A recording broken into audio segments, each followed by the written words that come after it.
हाँ मेरे प्यारे छात्रों, देखिए मैं आप सबके लिए विज्ञान में 15 टॉप प्रश्न लेकर आया हूं। जिस तरह मैं मैथ में आप सबको 15 VVI क्वेश्चन का 3 वीडियो डाला था, अब मैं विज्ञान में 15 टॉप प्रश्न आपको डाल रहा हूं। यह पूरी समझिए क्वेश्चन बैंक और किताब और साथ में बिहार बोर्ड के परीक्षा को एनालिसिस करके मैंने बनाया है। विज्ञान में 15 टॉप प्रश्न जो हर साल पूछे जाते हैं, दोहराए जाते हैं बाबू, 2 नंबर वाले पक्का आएंगे। 100% गेस क्वेश्चन देसी गुरुजी का वादा है। तो आप चैनल पर नया है तो सब्सक्राइब कर लीजिए और चलते हैं अब पढ़ाई की ओर। और 15 क्वेश्चन हम आपको याद करवाएंगे, याद गारंटी है। तो मेरे साथ बने रहिए और चलते हैं क्लास की तरफ। तो देख सकते हैं आप कि बिहार बोर्ड परीक्षा 2027 विज्ञान का ये टॉप 15 लघु उत्तरीय प्रश्न है। और बार बार जो एग्जाम में पूछा जाता है कि उत्तल दर्पण का उपयोग हम लोग वाहनों के पीछे के दृश्य को देखने के लिए क्यों करते हैं। आप देख सकते हैं गाड़ी के दाहिना साइड में उत्तल दर्पण होता है कि बायां साइड में उत्तल दर्पण होता है, आप लोग बताइए। तो बायां साइड में उत्तल दर्पण होता है बाबू। क्यों लगाया जाता है? क्योंकि उत्तल दर्पण जो होता है सबसे पहले वस्तु का छोटा प्रतिबिंब बनाता है। देखिए, और सीधा प्रतिबिंब बनाता है, छोटा बनाता है, सीधा बनाता है। यानी उत्तल दर्पण हमेशा वस्तु का सीधा प्रतिबिंब बनाता है, जिससे पीछे के वाहन को देखना एकदम आसान होता है। इस फोटो के माध्यम से सीख जाइए कि उत्तल दर्पण वाहन के पीछे सीधा फोटो बनाता है, जिससे पीछे का गाड़ी दिखता रहता है। और दूसरी बात, यह वस्तु से छोटा फोटो बनाता है, जिससे एकदम आसानी से दूर की चीज हम लोगों को एकदम साफ दिखता है। तो पहला क्वेश्चन का उत्तर यही हो गया। और इसी तरीके से आपको एग्जाम में लिखना है। बताइए समझ में आया कि नहीं आया? पहला का उत्तर समझ में आया? नहीं आया दोबारा पढ़ लीजिए, तिबारा पढ़ लीजिए। उत्तल दर्पण हमेशा वस्तु का सीधा छोटा फोटो बनाता है, जिससे हमें वाहनों के पीछे गाड़ी को देखने में सहयोग मिलता है, सपोर्ट मिलता है, आसानी से देख पाते हैं। ठीक है, यह हम लोग का पहला क्वेश्चन था। अब चलते हैं दूसरे क्वेश्चन की तरफ।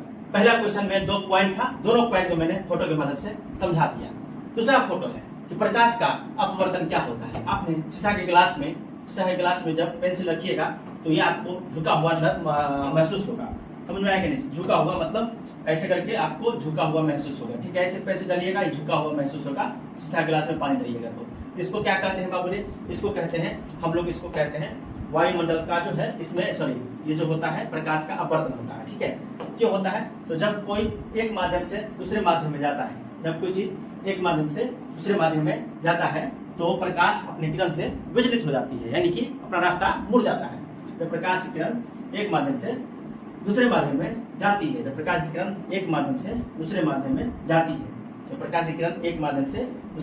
जाती है, इस माध्यम को मान लीजिए सघन माने है वायु, इसको मान लीजिए कांच माने शीशा।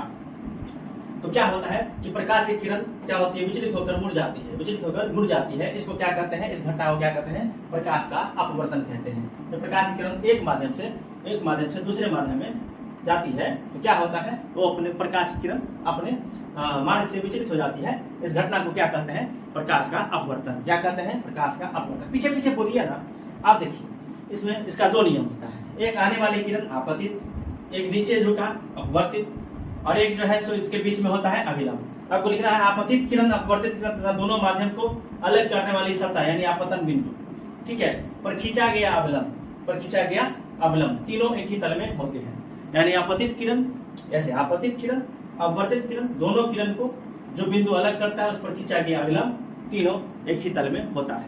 और इसके बाद ये हुआ साइन है, ये हो गया साइन आर, इसको ज्या कहते हैं। ठीक है, तो इसको स्नेल का भी नियम कहते हैं। तो याद रखना है कि 2 माध्यम के लिए आपतन कोण की ज्या और अपवर्तन कोण की ज्या का अनुपात एक जैसा होता है।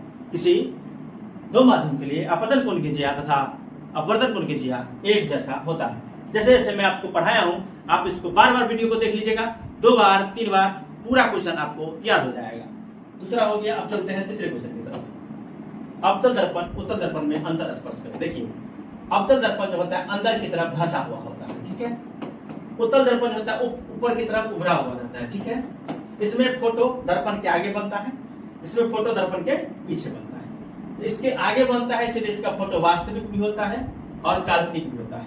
और इसका फोटो हमेशा दर्पण के पीछे बनता है इसलिए इसका हमेशा काल्पनिक होता है। दर्पण के पीछे बनेगा तो काल्पनिक होगा, दर्पण के आगे बनेगा तो वास्तविक होगा। अवतल दर्पण में दोनों तरह का फिगर बनता है, एक कंडीशन में पीछे भी बनता है। इसलिए अवतल वास्तविक काल्पनिक दोनों बनाता है, उत्तल सिर्फ काल्पनिक सीधा बनाता है। यही बात आपको इसमें लिखना है। और दूसरी बात, यह धसा हुआ रहता है और ये उभरा हुआ रहता है, तो लिखेंगे इसकी परावर्तक सतह अंदर की ओर धसी होती है अवतल दर्पण का। उसके लिखेंगे यह वास्तविक और काल्पनिक तथा बड़ा छोटा या बराबर, बड़ा छोटा या वस्तु से बराबर आकृति बनाता है, फोटो बनाता है, प्रतिबिंब बनाता है। उत्तल दर्पण में क्या लिखेगा, ये बाहर की ओर देखिए, बाहर की ओर देखिए, ऐसे है ना, इसे करके बाहर की ओर उभरा हुआ रहता है और यह वस्तु का कैसा फोटो बनाता है, केवल काल्पनिक। वही काल्पनिक में कैसा फोटो बनाता है, सीधा, सीधा, हमेशा सीधा, काल्पनिक सीधा बनाता है। छोटा होता है वस्तु से, इसमें कैसा फोटो बनता है, छोटा। अवतल में वस्तु के बराबर भी बन सकता है, वस्तु से बड़ा भी बन सकता है, वस्तु से छोटा भी बन सकता है, वस्तु से बड़ा भी बन सकता है, वस्तु के जैसा भी बन सकता है अवतल दर्पण में। उत्तल में वस्तु से छोटा ही फोटो बनेगा। याद हो गया। तीसरा क्वेश्चन। अगला क्वेश्चन देख सकते हैं, चौथा क्वेश्चन, लेंस की क्षमता। लेंस की क्षमता से आप क्या समझते हैं, भी आए। इसका एसआई मात्रक लिखिए, ठीक है। इसका एसआई मात्रक क्या होता है, तो किसी लेंस द्वारा प्रकाश की किरणों को, किसी लेंस के द्वारा एक प्रकाश की किरणों को मोड़ने की शक्ति जो होती है, मोड़ने की शक्ति जो होती है, उसको लेंस की क्षमता कहते हैं। तो लेंस में देखिए 3 गो किरण आ रहा है, ऐसे करके मुड़ा, एक बिंदु को मिला। यहाँ पे देखिए, ये यहाँ पे क्या हो रहा है, यहाँ से प्रकाश की किरण क्या हो रहा है, आपको अपसारी हो रहा है, मैंने फैलते हुए नजर आ रहा है, यहाँ पे मिलते हुए नजर आ रहा है, यहाँ पे फैलते हुए नजर आ रहा है। तो किसी प्रकाश की किरण को जब कोई लेंस मोड़ता हो, मैंने एक जगह बिंदु को मोड़ता हो और फैलाता हो, इसी शक्ति को लेंस की क्षमता कहते हैं। किसी लेंस द्वारा प्रकाश की किरणों को मोड़ने की क्षमता को लेंस की क्षमता कहते हैं। इसके लेंस की फोकस दूरी की व्युत्क्रम माने उल्टा, लेंस की फोकस दूरी की व्युत्क्रम मतलब उल्टा होता है, ठीक है ना। याद रखिएगा, लेंस के फोकस की दूरी जो होती है वो व्युत्क्रम के बराबर होता है। यानी पूछेगा कि डी बराबर क्या होता है, डी बराबर क्या होता है, सॉरी पी बराबर क्या होता है, 1/f, 1/f। पूछेगा कि लेंस की फोकस दूरी के उल्टे के बराबर होता है, यानी p बराबर 1/f, इसका फॉर्मूला होता है। याद रखिएगा, लेंस की क्षमता निकालने का सूत्र क्या होता है, p बराबर 1/f। इसको कैसे लिखिएगा, ये लेंस फोकस दूरी के उल्टा के बराबर होता है। यह लेंस के फोकस दूरी के उल्टा के बराबर होता है, यह लेंस के फोकस दूरी के उल्टा के बराबर होता है। लेंस की क्षमता का ऐसा मात्रा डायोप्टर है, इसको हम डी अक्षर से सूचित करते हैं। लेंस का ऐसा मात्रा क्या होता है, डायोप्टर, जिसको हम डी से सूचित करते हैं। आपको ये चौथा क्वेश्चन समझ में आया कि नहीं आया, जरूर बताइएगा कमेंट करके, ठीक है।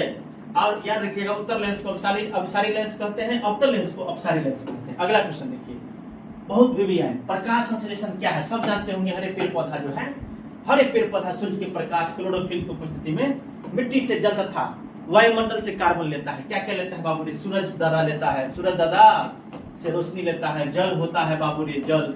अब पत्ता होता है ना, पत्ता, इस पत्ता में क्या होता है बाबूजी, कार्बोहाइड्रेट, सॉरी कार्बोहाइड्रेट नहीं, क्लोरोफिल, क्लोरोफिल, ठीक है, क्लोरोफिल होता है, ठीक है ना। इतना सारा चीज, नीचे से जल ले लेता है, सूरज की रोशनी ले लेता है, और कार्बन डाइऑक्साइड तो पहले से रहता है वायुमंडल में, तो सब ले करके अपना भोजन बनी ग्लूकोज बनाता है। इस क्रिया को क्या कहते हैं, प्रकाश संश्लेषण। यानी सूरज की रोशनी ऊपर से लिया, ठीक है, कौन ले खींचता है, सूरज की क्लोरोफिल, क्लोरोफिल रोशनी को खींचा अपनी ओर, जड़ से जल लिया, जड़ से जल लिया, लवण लिया, ठीक है। वायुमंडल से कार्बन डाइऑक्साइड लिया, वायुमंडल से कार्बन डाइऑक्साइड लिया, तो क्या करता है, क्लोरोफिल सूरज की रोशनी को ऊर्जा के रूप में खर्चा करता है, और जल और कार्बन डाइऑक्साइड को गर्म करता है, जिससे क्या बनता है, तो ग्लूकोज बनता है। तो इसका संतुलन सूत्र लिखेगा, ये कार्बन डाइऑक्साइड जल के साथ क्रिया करता है, और इस जल को कार्बन डाइऑक्साइड के साथ मिलाने में ऊर्जा जो देता है वो कौन देता है, क्लोरोफिल। कैसे, सूर्य के प्रकाश से क्या बनता है, ग्लूकोज, C6H12O6, और ऑक्सीजन निकलता है, और जल जो है, बाकी जल पत्ता के छेद के द्वारा, छिद्र होता है इसमें, छिद्र के द्वारा जो है ये जल वापस ऑक्सीजन बाहर निकल जाता है। इसी को प्रकाश संश्लेषण क्रिया कहते हैं। ये आप लोग का 2 नंबर में पूछेगा ही पूछेगा। ये 5वां क्वेश्चन था। स्वपोषी और विषमपोषी। देखिए, स्वपोषी किसको कहते हैं, जो सूर्य के प्रकाश से, क्लोरोफिल से, याद रखना है इस बात को, जो सूर्य के प्रकाश से, ठीक है ना, क्लोरोफिल से, कार्बन डाइऑक्साइड से, जड़ से जल लेकर के भोजन बनाता है उसको कहते हैं स्वपोषी। अब विषमपोषी जैसे माल जाल खाया गाय, गाय को खाया कौन? शेर खा जाता है, खाता है कि नहीं खाता है? ये आश्रित है। हम लोग भी इस फसल पर आश्रित है कि नहीं आश्रित है? तो जो आश्रित रहता है उसको क्या कहते हैं? विषमपोषी। और जो अपना भोजन खुद बनाता है उसको क्या कहते हैं? स्वपोषी। तो कहेगा दूगो अंतर। तो देखिएगा इस पोषण में जीव अपना भोजन सूर्य के प्रकाश, क्लोरोफिल, कार्बन डाइऑक्साइड है ना के सहयोग से, ठीक है, उपस्थिति में बनाते हैं, उसे स्वपोषी कहते हैं, जैसे हरे पौधे। अब विषमपोषी पूछेगा तो इस पोषण में जीव अपना भोजन के लिए, इस पोषण में जीव अपना भोजन के लिए सीधे या परोक्ष रूप से दूसरे जीव दूसरे पौधे पर निर्भर रहते हैं, जैसे मनुष्य, गाय, शेर, अमीबा। ठीक है, ये हो गया आपका मनुष्य, गाय, शेर, अमीबा, ये हो गया विषमपोषी। ठीक है। अब हमारे अमाशय में देखिए, अमाशय का फोटो हम लोग की, अमाशय का एक फोटो, ठीक है। इस अमाशय में 2 अम्ल होता है, ठीक है ना। दोनों अम्ल का एकदम नाम याद रखिएगा। पहला अम्ल का नाम होता है हाइड्रोक्लोरिक, वो एंजाइम होता है, इसका नाम होता है पेप्सिन। जब खाना जाता है ना बाबू रे पेट के अंदर तरे जाता है ना खाना, तो इसे होता है अमाशय। अमाशय द्वारा देखिए भोजन आ रहा है या तो भोजन इसमें गया, भोजन जब ये गया ना तो भोजन इस अमाशय के अंदर होता है अम्ल। कौन अम्ल? हाइड्रोक्लोरिक। इसमें कौन सा एंजाइम होता है? पेप्सिन। ये दोनों क्या करता है? खाना को एकदम मथ देता है, एकदम गला देता है बढ़िया से। ठीक है। हमारे अमाशय में हाइड्रोक्लोरिक अम्ल की मुख्य भूमिका है। यह भोजन के साथ पेट में पहुंचे हानिकारक जीवाणुओं को, कीटाणुओं को नष्ट करता है। खाना के साथ इतना गंदा रहता है, जीवाणु, कीटाणु सबको नष्ट कर देता है, भोजन को सड़ने से बचाता है, पहला बात। दूसरा बात, यह अमाशय के माध्यम को अम्लीय बनाता है, जिससे पेप्सिन नामक पाचक एंजाइम सक्रिय हो जाता है। यानी जब ये हाइड्रोक्लोरिक अम्ल जब भोजन को अम्लीय बनाता है ना, तो पेप्सिन जो है अपने आप में काम करने लगता है।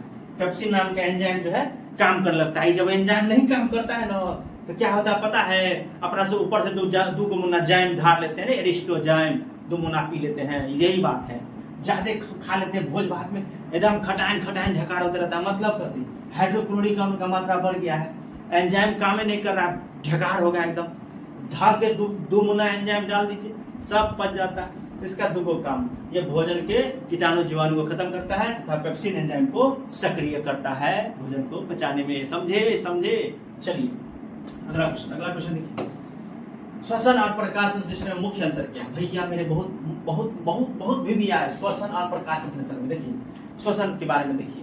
श्वसन जो होता है ना, श्वसन एक ऐसी प्रक्रिया है बाबू जिसमें ग्लूकोज जो है ना, ग्लूकोज याद रखिएगा, ग्लूकोज इसमें जो है टूटता है। क्या होता है? टूटता है। कहिएगा सर ग्लूकोज को कौन तोड़ता है? ग्लूकोज को तोड़ता है कौन एनर्जी देता है? देखिए ग्लूकोज को जो है ना बाबू, आपको ऑक्सीजन हमारे बॉडी के अंदर जो लेते हैं अपना सब ऑक्सीजन ग्लूकोज को तोड़ता है, अपघटन करता है। क्या करता है? अपघटन। इसके बाद क्या बनता है? तो कार्बन बनता है और एटीपी रूप में हमारे शरीर में ऊर्जा जो है स्टोर होकर रह जाती है। किस रूप में? एटीपी के रूप में। ठीक है। तो श्वसन क्या है? तो यह प्रक्रिया सभी जीवित कोशिका में दिन और रात चलती है। सीधा बात है। श्वसन क्या है? यह प्रक्रिया सभी जीवित जीवों में दिन और रात चलती है। इस बात को आपको याद रखना है। ठीक है, दिन और रात चलती है। इस प्रक्रिया में क्या होता है? ग्लूकोज टूटता है और कार्बन बाहर निकलता है। सोचिए बात, यह श्वसन वो प्रक्रिया है जो दिन और रात जीवित कोशिका में चलती है। इसमें ग्लूकोज बनता है और कार्बन बाहर निकलता है। अब प्रकाश संश्लेषण पूछेगा क्या है? देखिए इस प्रक्रिया में हरे पौधे सूर्य के प्रकाश, क्लोरोफिल, कार्बन डाइऑक्साइड, जल के साथ मिलकर अपना भोजन बनाते हैं। और दूसरा लिखिएगा लाइन, इस प्रक्रिया में ऑक्सीजन बाहर निकलता है। सीधी बात है। इस प्रक्रिया में मतलब ऑक्सीजन जो है बाहर निकलता है। सीधी बात है। इतना लिख दीजिएगा। 2 पॉइंट प्रकाश संश्लेषण में और 2 पॉइंट श्वसन में। भाई कुछ नहीं है, एक बार देख लीजिए ना बढ़िया से, कुछ हो ये नहीं बात। ठीक है, अब देखते हैं इधर। इसमें देखिए कार्बन के साथ जल का अभिक्रिया होता है और ग्लूकोज बनता है और ऑक्सीजन बाहर निकलता है। इसमें क्या होता है? ग्लूकोज के साथ ऑक्सीजन का अभिक्रिया होता है, कार्बन बनता है और ऊर्जा के रूप में ऊर्जा जो है निकलती है, जो हमारे शरीर में रहती है स्टोर। समझ में आया बात? 2 ही अंतर है। 2 ये सभी जीवित कोशिका में दिन रात होता है। इसमें ग्लूकोज का अपघटन होता है, कार्बन बनता है और प्रकाश संश्लेषण में सूर्य के प्रकाश, क्लोरोफिल, कार्बन डाइऑक्साइड की मदद से ग्लूकोज बनता है तथा इस प्रक्रिया में कार्बन डाइऑक्साइड गैस बाहर निकलता है। बस हो गया, ऐसे लिख देना है। ठीक है। नवा देखिए, संतुलित रासायनिक समीकरण किसे कहते हैं? मान लीजिए वो तराजू है, ठीक है ना।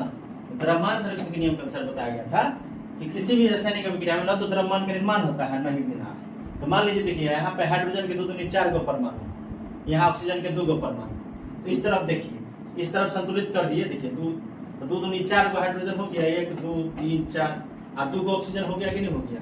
तो यानी कि संतुलित इसलिए किया जाता है जिससे कि न द्रव्यमान का जो है निर्माण हो सकता है और न ही विनाश हो सकता है। इसलिए हमें किसी भी समीकरण को क्या करना रहता है, तराजू के दोनों पलड़ा को बराबर करना रहता है। यानी तीर का निशान हो गया, इस तरफ जो भाग लिया इसको अभिक्रिया कहते हैं, इस तरफ जो भाग लिया इसको उत्पाद कहते हैं, और दोनों को एक रंग करना रहता है, इसलिए हम इसको संतुलित करते हैं। दूसरी बात कहते किसको है, तीर के निशान देखिए, तीर के निशान के दोनों ओर, तीर के निशान के दोनों ओर प्रत्येक तत्वों की परमाणु संख्या देखिए, इसका 4 गो है, इसका 2 गो है, इधर भी 4 गो है, 2 गो है ना। तीर के निशान के दोनों ओर तत्वों की परमाणु संख्या आपस में बराबर होती है, उसे क्या कहते हैं, संतुलित रासायनिक समीकरण। संतुलित रासायनिक समीकरण क्यों जरूरी है, तो द्रव्यमान संरक्षण के नियम से न किसी रासायनिक अभिक्रिया में जो है न तो द्रव्यमान का निर्माण होता है और न ही विनाश हो सकता है, इसलिए तराजू का दोनों पलड़ा एक रंग होना चाहिए, ठीक है, यानी द्रव्यमान समान होना चाहिए। अब हम लोग अगला क्वेश्चन देखिए कि लोहे की वस्तु को हम पेंट क्यों करते हैं। देखिए जब बेसी वर्षा होता है तब से गिरिलहन हो जाता है, आदियात में गिरिलहन हो जाता है, चमचम कर रहा है पूरा, बिना पेंट के देखिए जंग लग गया, पेंट करने पर जंग नहीं लगा। तो लोहे के पेंट को जंग क्यों किया जाता है, पेंट करने से लोहे की सतह का बाहरी हवा और नमी से संपर्क जो है इसका टूट जाता है, आता तो है लेकिन बेचारा यहीं से प्रकाश का किरण अपवर्तित होकर निकल जाता है, पानी भी स्लिप होकर गिर जाता है।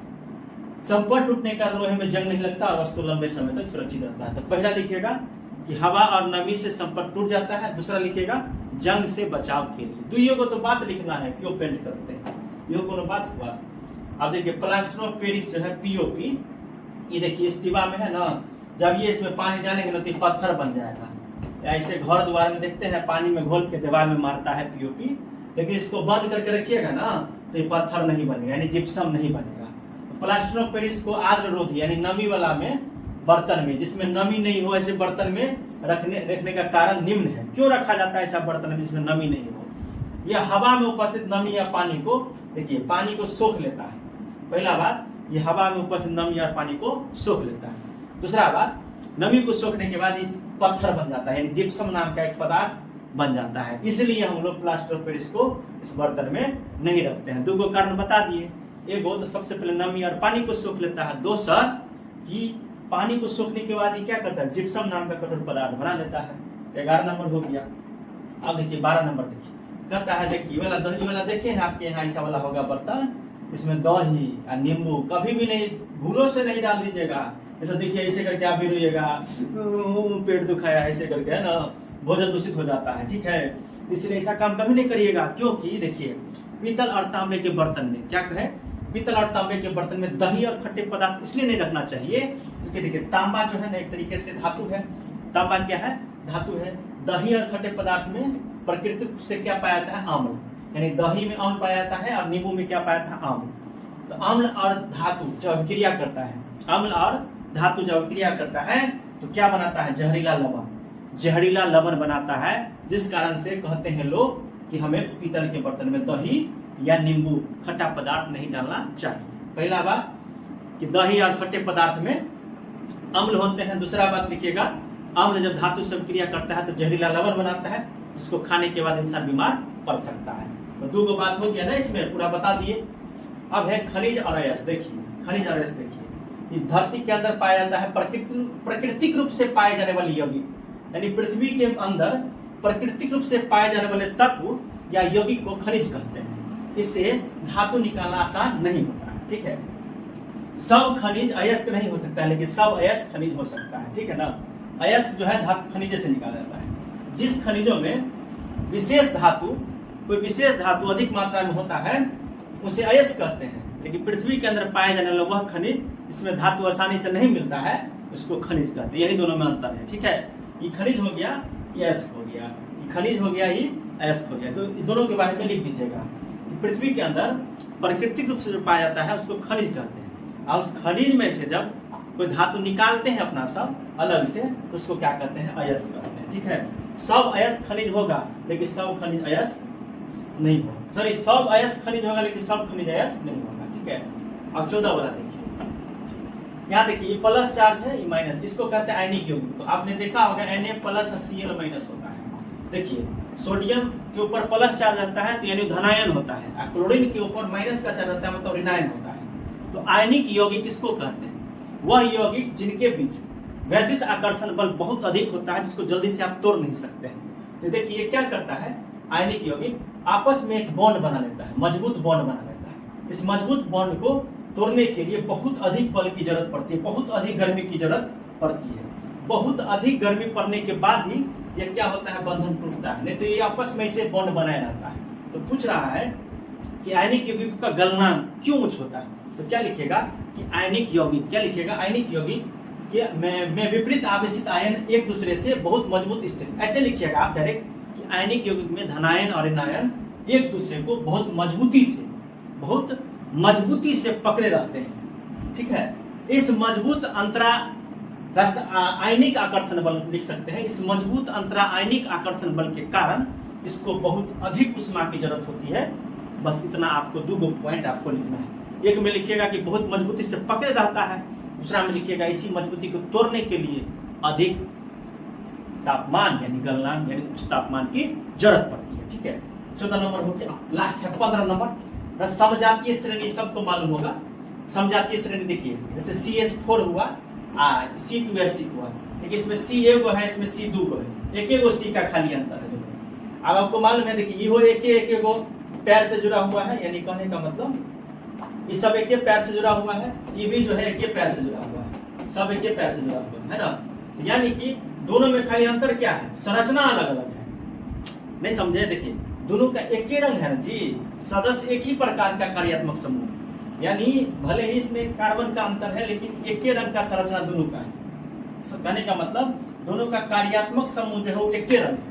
तो जिस भी यौगिक के, कार्बन यौगिक के कार्यात्मक समूह एक रंग होता है, एक जैसा होता है, उसको समजातीय श्रेणी कहते हैं। यानी कि कार्बनिक यौगिक की वह श्रेणी जिसके सभी सदस्यों में एक ही प्रकार का कार्यात्मक समूह फंक्शन दिया हो, एक ही रंग के फंक्शन है ना सब में जी, लेकिन C से सिंगल बॉन्ड से सब जुड़ा हुआ है, तो उसको क्या कहते हैं, कार्यात्मक समूह कहते हैं। इसमें कौन आता है, एल्केन। क्या आता है बाबू, एल्केन। एल्केन में कौन सा आता है बताइए, मेथेन और एथेन, इन दोनों के बीच केवल एक कार्बन और 2 हाइड्रोजन का अंतर है, लेकिन इनका जो कार्यात्मक समूह है वो एक रंग है। तो लिखिएगा एग्जाम में, वह कार्बनिक यौगिक जिसका कार्यात्मक समूह एक जैसा हो उसे हम समजातीय श्रेणी कहते हैं। जैसे मेथेन, एथेन लिख दीजिएगा, फिगर नहीं भी बनाइएगा कोई बात नहीं, सिंपल फॉर्मूला लिख दीजिएगा, मेथेन और एथेन का आपका काम हो जाएगा। आपको ये 15 सवाल कैसे लगा कमेंट में जरूर बताइएगा। फिर मिलते हैं अगले नेक्स्ट 15 क्वेश्चन लेकर के विज्ञान का, तब तक के लिए जय हिंद।